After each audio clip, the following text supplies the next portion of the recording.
Hello guys! So ayan, magre-renew tayo ng motor. Isi-share ko lang sa inyo kung magkano yung ginastos at kung paano yung proseso. So ayun mga karne, mayroon lang akong paalala sa mga magre-renew kasi nangyari sa akin to.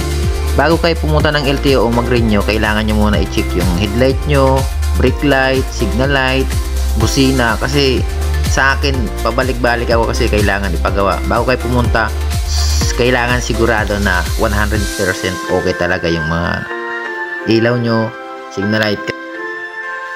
Mahirap pabalik-balik lalo pat katulad sa akin na may trabaho ako, siningit ko lang, naging hassle, kaya dapat sigurado. So ayun mga kardi, unang gagawin natin is magpa-emission, tapos susunod ay insurance, katapos nun didiretso na tayo sa LTO para ma-check yung motor natin. Diyan i-check din yung signal light, ilaw, kung ano pa man kailangan nilang i-check. Tapos papasok na tayo dun sa loob.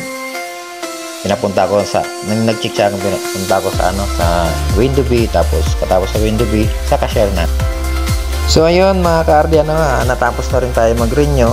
Saglit na ako nagpa-renew kasi hapon na ako nagpunta sa LTO, kaya konti na lang yung tao. Bale yung nagastos natin mga ka-RD, umabot ng 1,204.5 kasi yung emission 650, insurance 300, sa LTO 254.50. Kahit paano okay.